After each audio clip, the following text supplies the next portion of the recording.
ಕಾರ್ಯಕ್ರಮಕ್ಕೆ ಬೆಳಗಾವಿ ಸಿಟಿ ಆಯುಕ್ತರಾದ ಬೋರ್ಸೆ ಸಾಹೇಬರು ಕೂಡ ಆಗಮಿಸಿದ್ದಾರೆ. ಅವ್ರಿಗೂ ಕೂಡ ನಾನು ಸ್ವಾಗತವನ್ನ ಬಯಸ್ತೇನೆ. ಈ ಒಂದು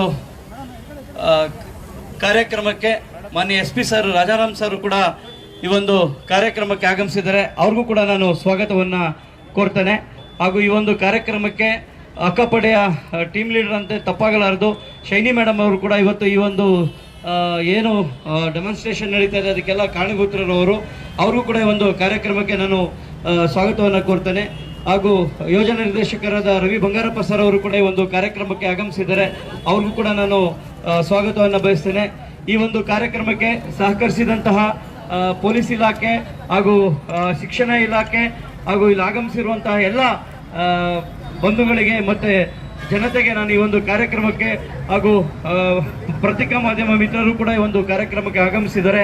ಅವ್ರಿಗೂ ಕೂಡ ನಾನು ಈ ಒಂದು ಇದಕ್ಕೆ ಸ್ವಾಗತವನ್ನು ಕೋರ್ತಾ, ಹಾಗೂ ಈ ವಿಭಾಗದ ವಿವಿಧ ಜಿಲ್ಲೆಗಳಿಂದ ಉಪನಿರ್ದೇಶಕರುಗಳು, ಮಹಿಳಾ ಮತ್ತು ಮಕ್ಕಳ ಅಭಿವೃದ್ಧಿ ಅಧಿಕಾರಿಗಳು, ನಿರೂಪಣಾಧಿಕಾರಿಗಳು ಹಾಗೂ ಅಕ್ಕಪಡೆ ಟೀಮು ಕೂಡ ಈ ಒಂದು ಕಾರ್ಯಕ್ರಮಕ್ಕೆ ಆಗಮಿಸಿದ್ದಾರೆ ಎಲ್ಲ ಜಿಲ್ಲೆ ಕಡೆಯಿಂದ. ಅವ್ರಿಗೂ ಕೂಡ ನಾನು ಈ ಒಂದು ಕಾರ್ಯಕ್ರಮಕ್ಕೆ ಸ್ವಾಗತವನ್ನು ಬಯಸ್ತಾ, ಅದಲ್ಲದೆ ನೆಚ್ಚಿನ ನಮ್ಮ ಅಂಗನವಾಡಿ ಕಾರ್ಯಕರ್ತೆಯರು, ಮೇಲ್ವಿಚಾರಕಿಯರು, ಶಿಶು ಅಭಿವೃದ್ಧಿ ಯೋಜನಾಧಿಕಾರಿಗಳು ಹಾಗೂ ACDPOs ಮತ್ತು ಇಲಾಖೆ ಎಲ್ಲ ಸಿಬ್ಬಂದಿ ವರ್ಗದವರು ಕೂಡ ಈ ಒಂದು ಕಾರ್ಯಕ್ರಮಕ್ಕೆ ಆಗಮಿಸಿದ್ದಾರೆ. ಅವ್ರಿಗೂ ಕೂಡ ನಾನು ಸ್ವಾಗತವನ್ನು ಬಯಸ್ತಾ, ಈ ಒಂದೇನು ಒಂದು 10 ನಿಮಿಷದ ಒಂದು ಡೆಮಾನ್ಸ್ಟ್ರೇಷನ್ಸ್ ತೋರಿಸ್ತಾರೆ, ಯಾವ ಥರ ರಕ್ಷಣೆಯನ್ನು ಪಡಿಬೇಕು ಅನ್ನೋದು ಅವರಿಗೆ ಈ ಒಂದು ಕಾರ್ಯಕ್ರಮವನ್ನ ಬಿಟ್ಕೊಡ್ತೀವಿ.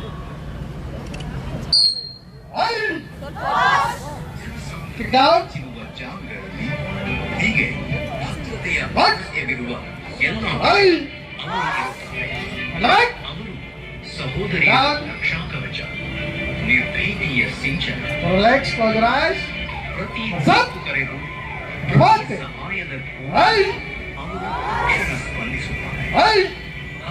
ಬಗ್ಗೆ ಬಾಲ್ಯ ವಿವಾಹ, ಬಾಲಕಾರ್ಮಿಕ ಪದ್ಧತಿ, ಅಸುರಕ್ಷಿತ ಸ್ಪರ್ಶದ ಬಗ್ಗೆ ಶಾಲಾ ಮಕ್ಕಳಿಗೆ ಅರಿವು ಮೂಡಿಸುತ್ತಾರೆ. ಅಪರಾಧದ ತಡೆ ಅರಿವು ಮೂಡಿಸುತ್ತಾರೆ.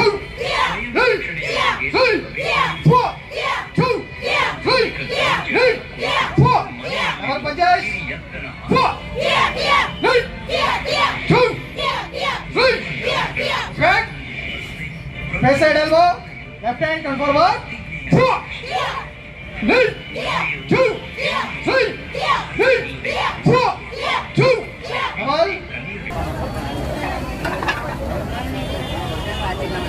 ಇದು ನಮ್ಮ ಬೆಳಗಾವಿ ಅಕ್ಕಪಡೆ.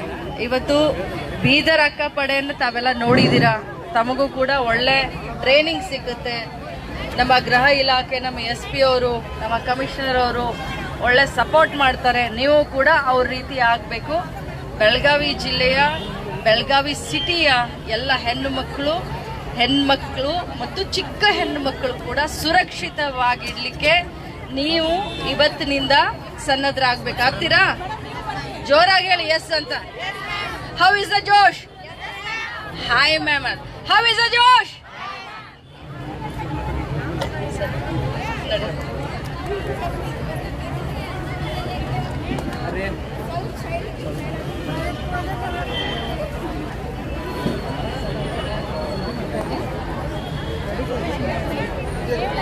ಇವತ್ತು ಶಕ್ತಿ, ಸ್ವಾಭಿಮಾನ ಇದರ ಪ್ರತೀಕ ಕಿತ್ತೂರು ರಾಣಿ ಚೆನ್ನಮ್ಮ. ಬೆಳಗಾವಿ ಜಿಲ್ಲೆಯ ಹೆಮ್ಮೆ, ಕರ್ನಾಟಕ ರಾಜ್ಯದ ಹೆಮ್ಮೆ, ಭಾರತ ದೇಶದ ಅಗ್ರಗಣ್ಯ ಮಹಿಳೆಯರಲ್ಲಿ ಕಿತ್ತೂರು ರಾಣಿ ಚೆನ್ನಮ್ಮನ ಹೆಸರು ಮೊದಲನೇದಾಗಿ ತೆಗೆದುಕೊಳ್ತಾರೆ.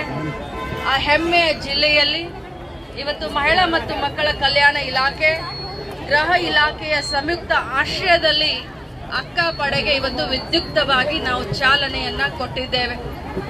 ವಿಶೇಷವಾಗಿ ಈ ಕಾರ್ಯಕ್ರಮದಲ್ಲಿ ನಮ್ಮ ಬೆಳಗಾವಿ ಜಿಲ್ಲಾ SP ಅವರು ಭಾಗವಹಿಸಿದ್ದಾರೆ.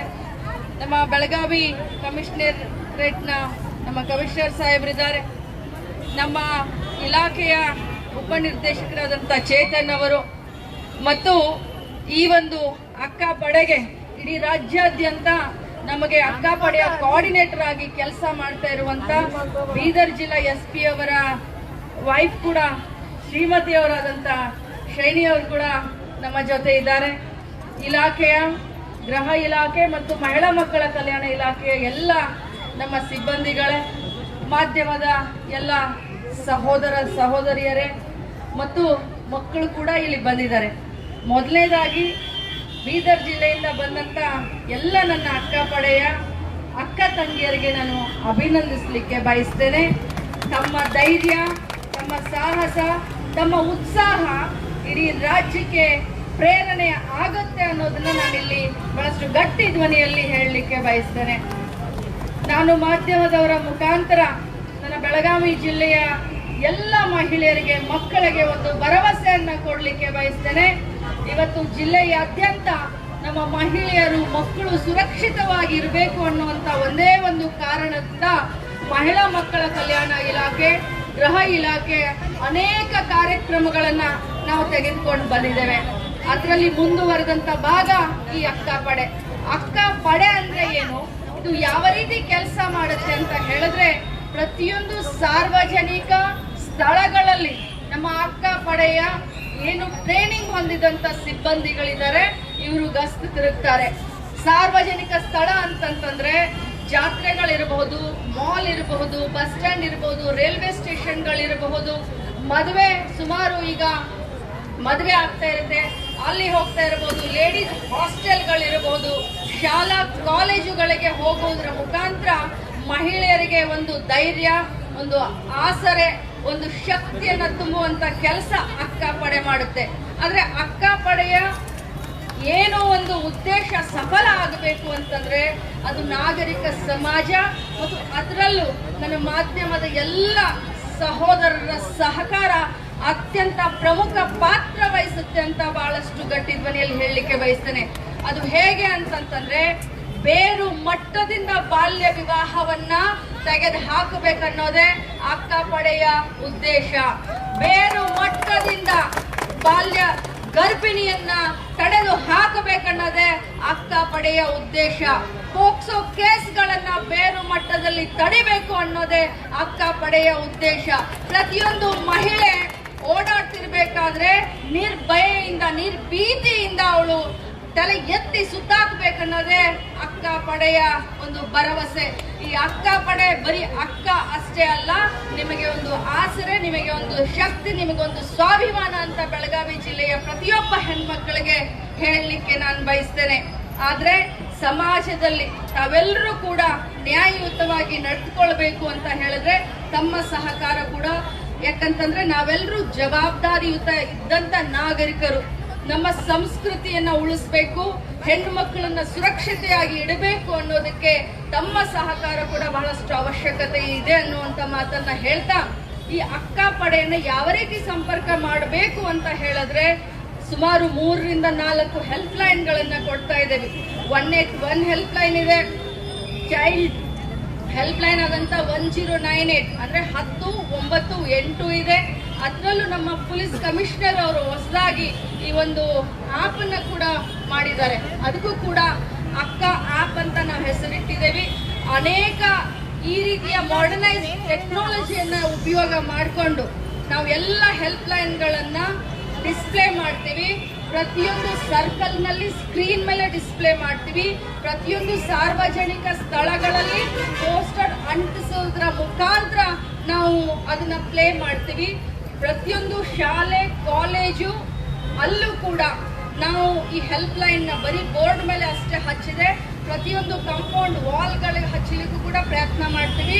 ಅದು ಕೂಡ ಮಾಲ್ಗಳಲ್ಲಾಗಿರ್ಬೋದು, ನಮ್ಮ ಮಹಿಳಾ ಹಾಸ್ಟೆಲ್ಗಳಾಗಿರಬಹುದು, ಅಥವಾ ಸಿನಿಮಾ ಥಿಯೇಟರ್ ಹತ್ರ ಆಗಿರ್ಬೋದು, ಪ್ರತಿಯೊಂದು ಜಾಗವನ್ನು ಹುಡುಕಿ ಎಲ್ಲಿ ನಾವು ಈ ಒಂದು ಅನ್ಯಾಯವನ್ನ, ದೌರ್ಜನ್ಯವನ್ನ ತಡೆಗಟ್ಟಲಿಕ್ಕೆ ಅಥವಾ ಪ್ರಿವೆಂಟ್ ಮಾಡಲಿಕ್ಕೆ ನಮಗೆ ಅವಶ್ಯಕತೆ ಎಲ್ಲೆಲ್ಲಿ ಬೇಕು ಅಂತ ಅನ್ಸುತ್ತೋ ಅಲ್ಲಿ ಎಲ್ಲ ಸ್ಥಳದಲ್ಲೂ ಕೂಡ ಈ ಹೆಲ್ಪ್ ಲೈನ್ ನಾವು ಅಂಟಿಸ್ತೀವಿ. ಬಟ್ ಹೆಲ್ಪ್ ಲೈನ್ ಕೊಡೋದ್ರ ಮುಖಾಂತರ ನಮ್ಮ ಕರ್ತವ್ಯ ಅಲ್ಲಿಗೆ ಮುಗಿಯೋದಿಲ್ಲ.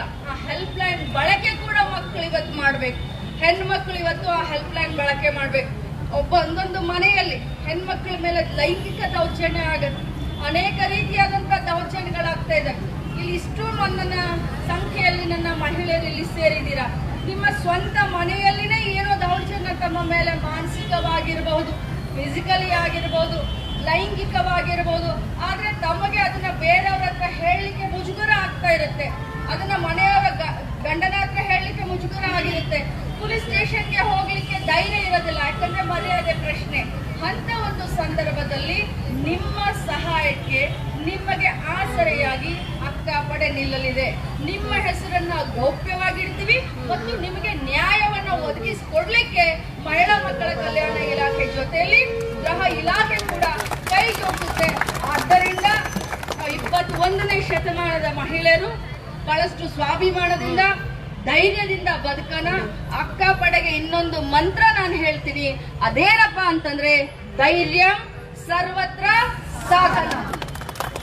ಎಲ್ಲ ಮಹಿಳೆಯರು ಧೈರ್ಯದಿಂದ ಜೀವನ ಮಾಡಬೇಕು, ಸ್ವಾವಲಂಬನೆಗಳಾಗಬೇಕು, ಸ್ವಾಭಿಮಾನದಿಂದ ಜೀವನ ಮಾಡಬೇಕು. ನಿಮಗೆ ನಾವು ಆಸರೆಯಾಗಿ ಅಕ್ಕಪಡೆಯನ್ನ ಇಡ್ತೀವಿ. ಮುಂಬರುವಂತ ದಿನದಲ್ಲಿ ಈ ಒಂದು ಅಕ್ಕಪಡೆಯನ್ನ ಈಗ ಬರೀ ಜಿಲ್ಲಾ ಮಟ್ಟದಲ್ಲಿ ನಾವು ಪ್ರಾಯೋಗಿಕವಾಗಿ ನಾವು ಚಾಲನೆಯನ್ನ ಕೊಟ್ಟಿದ್ದೇವೆ. ಮುಂಬರುವಂತ ದಿನದಲ್ಲಿ ಇದೇ ಬಜೆಟ್ ನಲ್ಲಿ ನಮಗೆ ವಿಶ್ವಾಸ ಇದೆ, ಇಡೀ ರಾಜ್ಯದ ಪ್ರತಿಯೊಂದು ತಾಲೂಕಾ ಮಟ್ಟದಲ್ಲೂ ಕೂಡ ಅಕ್ಕಪಡೆಯನ್ನ ನಾವು ಕಾರ್ಯವನ್ನ ಅತ್ಯಂತ ಶೀಘ್ರದಲ್ಲಿ ಪ್ರಾರಂಭ ಮಾಡ್ತೀವಿ ಅಂತ ಹೇಳ್ತಾ ತಮ್ಮೆಲ್ಲರಿಗೂ ಇನ್ನೊಮ್ಮೆ ನಾನು ಅಭಿನಂದಿಸ್ತೀನಿ. ಜೊತೆಯಲ್ಲಿ ಇನ್ನೊಮ್ಮೆ ತಮಗೆ ನಾನು ಕೇಳ್ಕೊಳ್ಳೋದು ಏನು ಅಂತಂದ್ರೆ, ಸ್ವಲ್ಪ ಜಾಸ್ತಿ ನಮಗೆ ಪಬ್ಲಿಸಿಟಿಯನ್ನ ಕೊಡಿ. ಅಕ್ಕಪಡೆ ಇದೆ, ಮಹಿಳೆಯರಿಗೋಸ್ಕರ ಮಕ್ಕಳಿಗೋಸ್ಕರ ಅಕ್ಕಪಡೆ ಇದೆ ಅನ್ನೋದು. ಕಾಲೇಜಿನಲ್ಲಿ ರ್ಯಾಗಿಂಗ್ ನ ತಡಿಬಹುದು, ಬಸ್ ಸ್ಟ್ಯಾಂಡ್ ನಲ್ಲಿ ಯಾರೋ ಹಿಂಬಾಲಿಸ್ಕೊಂಡು ಬಂದು ಗಂಡು ಮಕ್ಕಳು ಕಿಟ್ಲೆ ಮಾಡುವಂತ ಮಹಿಳೆಯರನ್ನ ತಡಿಬಹುದು. ಎಷ್ಟೋ ಜನ ಇವತ್ತು ಮಹಿಳೆಯರು ತಮ್ಮ ಮರ್ಯಾದೆಗೆ ಹೆದರಿ ಎಷ್ಟೋ ಜನ ಇವತ್ತು ಆತ್ಮಹತ್ಯೆ ಮಾಡ್ಕೊಳ್ತಿರ್ತಾರೆ. ಅಂತದ್ನ ತಡಿಬಹುದು. SSLC ಎಕ್ಸಾಮ್ ನಲ್ಲಿ ಸೆಕೆಂಡ್ ಇಯರ್ ನಲ್ಲಿ ಫೇಲ್ ಆದೆ ಅಂತ ಹೇಳಿ ಮರ್ಯಾದೆಗೆ ಹೆದರಿ ತಾವು ಆತ್ಮಹತ್ಯೆ ಮಾಡಿಕೊಡುವಂತ ಮಹಿಳೆಯರು ಕೂಡ ಅಕ್ಕಪಡೆಯನ್ನ ಸಂಪರ್ಕ ಮಾಡಿ ತಮ್ಮ ಮಾನಸಿಕ ಖಿನ್ನತೆ ಏನಾದ್ರೂ ಇದ್ರೆ ಕೂಡ ಮಹಿಳಾ ಮಕ್ಕಳ ಕಲ್ಯಾಣ ಇಲಾಖೆ ಅವ್ರಿಗೆ ಕೌನ್ಸಿಲಿಂಗ್ ಮಾಡೋದ್ರ ಮುಖಾಂತರ ಅವರು ಮತ್ತೆ ಸದೃಢವಾಗಿ ಮಾನಸಿಕ ಆ ಒಂದು ಇದರಿಂದ ಹೊರಗಡೆ ಬರ್ಲಿಕ್ಕೂ ಕೂಡ ನಮ್ಮ ಅಕ್ಕಪಡೆ ಅವ್ರಿಗೆ ಸಹಾಯ ಮಾಡುತ್ತೆ ಅನ್ನುವಂತ ಮಾತನ್ನ ಹೇಳಿ, ಇವತ್ತು ಬಹಳಷ್ಟು ಚೆನ್ನಾಗಿ ನಮ್ಮ ಗೃಹ ಇಲಾಖೆ, ನಮ್ಮ ಕಮಿಷನರ್ ಅವರಾಗಿರ್ಬೋದು, SP ಅವರಾಗಿರ್ಬೋದು, ಎಲ್ಲ ಸಿಬ್ಬಂದಿಗಳು ಮತ್ತು ನನ್ನ ಇಲಾಖೆ ಎಲ್ಲ ಸಿಬ್ಬಂದಿಗಳು, DD ಅವರೆಲ್ಲ CDPOಗಳ ಆದಿಯಾಗಿ ಬಹಳ ಚೆನ್ನಾಗಿ ಇಲ್ಲಿ ಈ ಕಾರ್ಯಕ್ರಮವನ್ನು ಆಯೋಜನೆ ಮಾಡಿದ್ರಿ. ಮತ್ತು ಮಾಧ್ಯಮದ ಎಲ್ಲ ನನ್ನ ಸಹೋದರರು ಕೂಡ ತಾವು ಕೂಡ ಬಹಳಷ್ಟು ಹೊತ್ತಿನಿಂದ ಬಿಸಿಲಿನಲ್ಲಿ ನಿಂತು ಇದನ್ನ ತೋರಿಸಿದ್ದಕ್ಕೆ ಇನ್ನೂ ಜಾಸ್ತಿ ಪ್ರಚಾರ ಮಾಡಿ ಅಂತ ವಿನಂತಿ ಮಾಡಿಕೊಂಡು ಇನ್ನೊಮ್ಮೆ ಅಕ್ಕಪಡೆಗೆ ಶುಭಾಶಯವನ್ನ ಹೇಳ್ತಾ ನನ್ನ ಮಾತನ್ನ ಮುಗಿಸ್ತೀನಿ.